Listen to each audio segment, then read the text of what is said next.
लेकिन डॉक्टर परमेश्वर अरोड़ा, अभी आपने सुना वीके मोंगा जी को, जो साफ तौर पर ये कह रहे हैं कि ये ठीक नहीं होगा, क्योंकि एक सर्जन के पास एक बहुत ही ज्यादा एक्सपीरियंस होना चाहिए। और उन्होंने कहा कि जो पूरी पढ़ाई होती है सर्जरी की, वो एकदम बिल्कुल इनिशियल स्टेज से ही उसकी ट्रेनिंग शुरू हो जाती है, और वो 10-12 साल लग जाते हैं एक प्रॉपर सर्जन बनने में।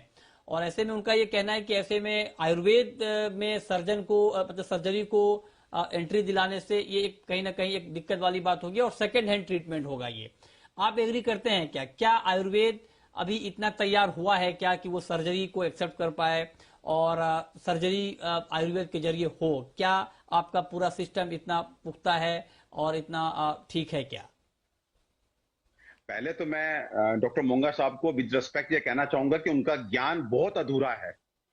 आयुर्वेद जो है 1970 से Indian medicine central council act के आधार पे चल रहा है। उसमें 8 हमारी विधाएं हैं, 8 डिवीजन हैं, जिसमें से एक डिवीजन शल्य चिकित्सा है, एक डिवीजन शलाक्य चिकित्सा है। शल्य चिकित्सा में हमारे आयुर्वेदिक कॉलेजेज में जिस तरह से एमबीबीएस होता है, देखिए डॉक्टर मोंगा ने तो बहुत लंबी बातें कर दी कि हमको भी एनाटॉमी पढ़ाया गया है, हमको भी फिजियोलॉजी पढ़ाया गया है, हमको भी फार्माकोलॉजी पढ़ाया गया है, हमको भी मेडिसिन पढ़ाया गया है। और उस तरह से हमें उसी तरह से एमबीबीएस की तरह से हमें पूरे 4.5 साल का बीएमएस कोर्स करना होता है, 1 साल का इंटर्नशिप होती है, और उस इंटर्नशिप में भी 6 महीने के लिए हम आयुर्वेदिक कॉलेज में रहते हैं। 6 महीने के लिए हमारी ड्यूटी सरकार ने मॉडर्न हॉस्पिटल में लगाई होती है। वहां पे हम सर्जरी देखते हैं, वहां पे एनेस्थीसिया देखते हैं, वहां पे शल्य की डिफरेंट सर्जरीज देखते हैं। और आपको बताना चाहता हूं, ये आज जो ये नोटिफिकेशन आया है, ये just it's a clarification. It's not like new permission given to ayurvedic scholars, it's a clarification. ये मैं आपको पुस्तक दिखाना चाहता हूं, अगर आपको नजर आ रही है। ये है हमारी सुश्रुत संहिता। सुश्रुत संहिता, ये सुश्रुत संहिता हम पढ़ते हैं। ये सुश्रुत वो आचार्य हैं जिनको फादर ऑफ सर्जरी कहा जाता है। ये सर्जरी कहां से आई? ये सर्जरी इनकी देन है। इस आचार्य सुश्रुत जो आयुर्वेद के आचार्य थे, उनकी देन है। आज इस सुश्रुत संहिता को, ये जो फर्स्ट और सेकंड वॉल्यूम है, इसको इंग्लिश में ट्रांसलेट करके और इसको मॉडर्न सर्जरी कह करके चोरी करके बैठ गए हैं, और आयुर्वेद वालों को कहते हैं कि वो सर्जरी जानते नहीं है। अरे हमारी सर्जरी को इंग्लिश में ट्रांसलेट करके आज सुश्रुत जो है, उन्होंने स्किन की 7 लेयर बताई, लेकिन आज मॉडर्न का साइंस केवल 3 लेयर की बात करता है। आप किस बात कर रहे हैं? जो सारे हमारे जो जितने इंस्ट्रूमेंट्स इस सुश्रुत संहिता में दिए गए हैं, उन्हीं इंस्ट्रूमेंट्स को बेस बना करके नए नए नाम दे करके आज भी उन्हीं के आधार पे औजार तैयार किए जा रहे हैं। और हमारे इंस्टीट्यूट्स में एमएस डिग्री मिलती है, शल्य के मास्टर होते हैं, मिस पोस्ट ग्रेजुएट होते हैं। और डॉक्टर मोंगा बोल रहे थे कि आई सर्जरी कैसे करेंगे। आपको बताने में मुझे गर्व हो रहा है कि इंडिया के अंदर कम से कम 100 आयुर्वेदिक कॉलेज मैं जानता हूं, जहां पे रोज 100 कैटरेक्ट के ऑपरेशन होते हैं, 100 ग्लूकोमा के ऑपरेशन होते हैं। हमारे अपने शलाके के लोग आई के ऑपरेशन कर रहे हैं, और रोज थ्रोट के ऑपरेशन होते हैं। ये किस दुनिया में जी रहे हैं? हमारे बीएचयू बनारस यूनिवर्सिटी में संज्ञाहरण का 3 साल का कोर्स चल रहा है। पहले तो मुझे यह समझ में नहीं आता कि आईएमए को जनता की चिंता कब से होने लगी। ये जनता को द्वितीय दर्जे की सर्जरी मिलेगी, ये सरकार देखेगी। आप ये बताइए कि आप जो है न्यूज एंकर हैं और आप सर्जरी करना नहीं जानते, आप किसी की भी सर्जरी कर देंगे क्या? मैं एमडी मेडिसिन हूं, मैं काय चिकित्सक हूं, क्या मैं सर्जरी करना शुरू कर दूंगा क्या?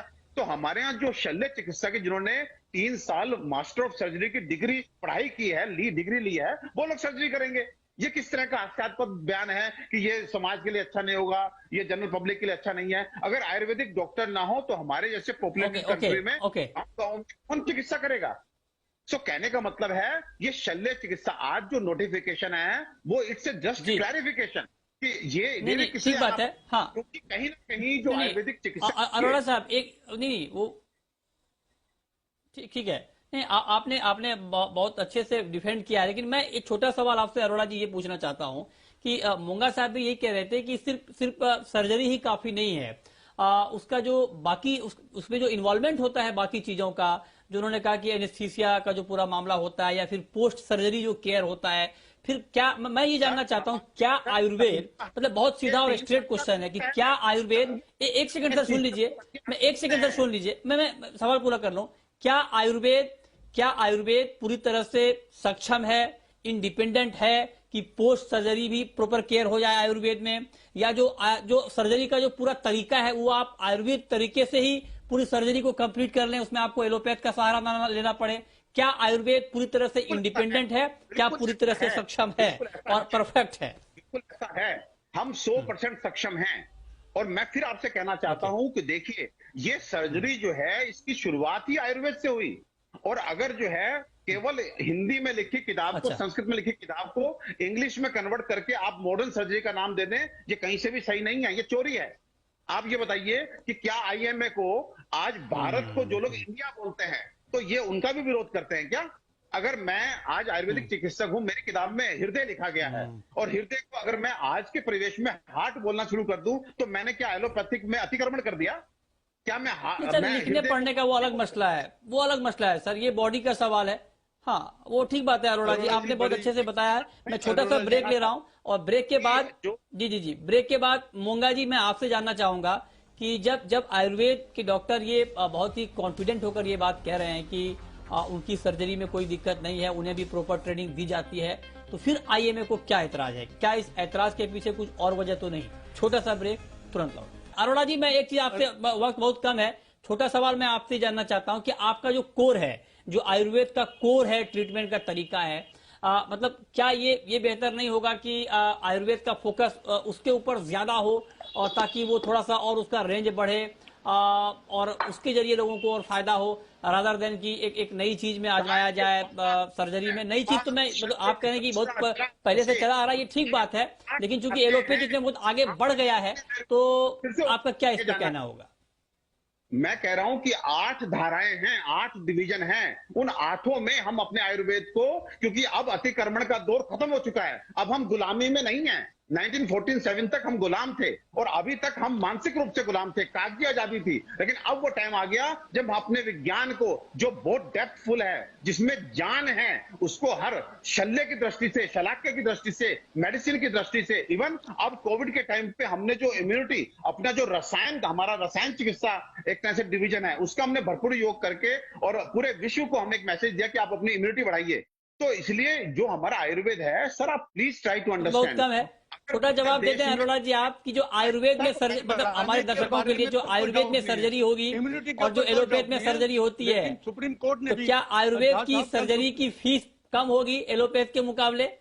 अरोड़ा जी, कितनी कम होगी? अगर मान लीजिए कोई एलोपैथ में नहीं करा के आयुर्वेद में सर्जरी कराएगा, कितना फर्क पड़ेगा, कितना सस्ता होगा? रिक्वायरमेंट ये है कि हम नर्स को ट्रेन करके घर घर जाके आयरन और कैल्शियम बंटवाएं, गर्भवती महिलाओं को कुछ गाइडलाइन दें, अगर हमारे देश की रिक्वायरमेंट है। तो अगर सरकार आयुर्वेदिक डॉक्टर्स को वैसे देख रही है कि मैं कहता हूं वो 75% बहुत अच्छे हैं, 25% थोड़ी सी और ट्रेनिंग देने से हमारे पास बहुत सारे डॉक्टर्स और अवेलेबल हो जाएंगे, हमारे देश में चिकित्सा व्यवस्था अच्छी हो जाएगी, गांव तक, गरीब तक सर्जरी पहुंच जाएगी, तो बुराई क्या है? और डेफिनेटली मैं काय चिकित्सक हूं, डेफिनेटली मैं तो सर्जरी करूंगा नहीं, आयुर्वेद में जो शल्य चिकित्सक हैं वो सर्जरी करेंगे।